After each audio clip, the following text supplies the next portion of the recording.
the stories of Patricia with an I.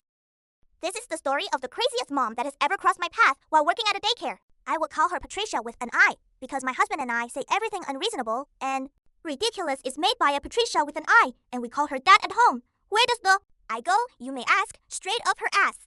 I will shorten the name to Patricia for this story. Also, if your name is Patricia, I'm so sorry. Now I had just started working at the daycare and was sent to the baby room, or baby jail as I affectionately call it, and Patricia's baby had started a month before me. Let's call her Anne. I believe she was around 3 to 4 months at the time. So a tiny baby, and she had the worst case of reflux that I have ever seen. It made it so she would struggle to eat and had to be held upright after every bottle. Now this was not a problem, except that mom had her drinking 7 ounces every 2 hours, and Anne could barely eat 5. Me, and the other teacher would spend an hour trying to get her to eat at least 6 ounces. If Anne didn't eat the whole bottle, Patricia would spam the parenting app that we used asking why and telling us to keep feeding her. Patricia also demanded that we hold her child upright for 45 minutes. Now you may be thinking, hey, that's not too bad. Yes, but we had 8 babies in that room. The legal ratio was 1 adult to 6 babies, so 2 teachers, each needing to be fed, changed, rocked to sleep, and played with. I believe the oldest in the room was around 5 to 6 months, so taking an hour to feed and 45 minutes to burp, and then have to repeat the process again in 1 hour and 15 minutes was awful, not to mention the constant spam messages, asking if Anne was done feeding and why she didn't eat the full bottle as if we pulled it out of her mouth. I was naive. I thought, well, Patricia is a first-time mom and may just be a bit of a helicopter partner, but once Anne is older, it surely will let up. Oh, to be young and innocent again. Patricia with an I, and the first meeting. Now at this point, I had been working there for a few weeks, almost a month.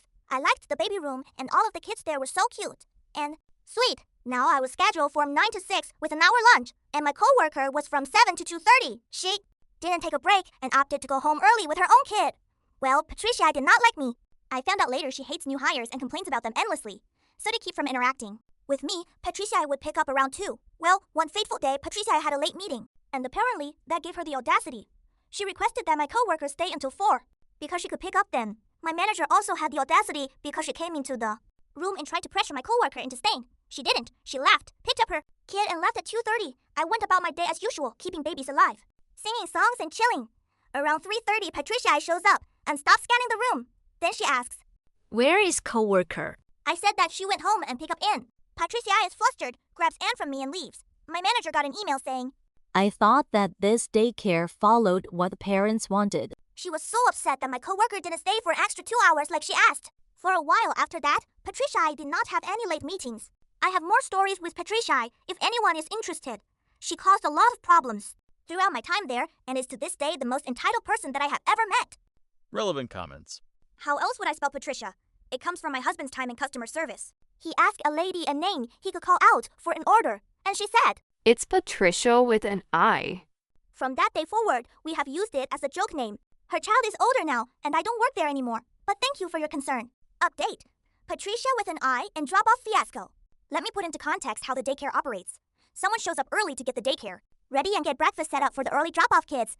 Then a second teacher shows up when the daycare is open to keep in ratio. The day was just like any normal day, and I was set to go into work at 9 like always, when I woke up at 7 o'clock to a call from my manager. The daycare is open from 7 a.m. to 6 p.m. The other infant teacher was out sick. Okay, that happens. She was the second teacher in the building normally. My manager asked how fast I can get to the daycare. I said 30 minutes. She asked me to rush over as fast as possible. I jump out of bed, get ready, and drop to work.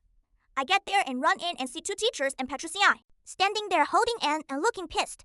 I clock in. Take Anne when Patricia says this. She's doing good. I've got to go. I'm late. I'm a bit confused, but say bye and watch her walk away. I turn to the other 2 teachers. Apparently, Patricia was dropping off Anne when she noticed that the infant teacher was not there. She asked and was told that the teacher was sick. Patricia then asked what rooms they worked in. They replied that they're in the older rooms. And Patricia stopped in her tracks. She then refused to drop off her child until an infant teacher was present. She waited 30 minutes for me to show up, to leave for her own work. My manager later got an email saying that the daycare was irresponsible for not having appropriate staff at drop-off. Note, we train all staff in every room and she knows this. From that day forward, we always had an infant teacher scheduled to be there at drop-off. Patricia with an I and the bottle lids. Patricia would often drop Anne off with a bottle in the morning. This bottle matched the bottle of another kid, but each bottle was labeled, so there were no mix-ups. Patricia would take the morning bottle home and pick up each day, and sometimes the bottle's lid would be missing. We would often find it when closing. On days where the bottle lid was missing, Patricia I would make a complaint and be really upset. I do sympathize that it's really hard to transport a bottle without a lid, but she had 3 bottles. I know, because they all were different colors, and she had lids for each. So if one went missing, she had 2 spare lids, and we will always find the lid that evening. One day, Patricia picks up Anne and grabs the bottle to take home. Note her bottle had its lid. Next to her bottle were the matching bottles used by another kid, and they had their lids. Patricia started taking the lids off of the bottles, which were labeled to belong to someone else. I protested and told her that those belonged to another kid, but she didn't care.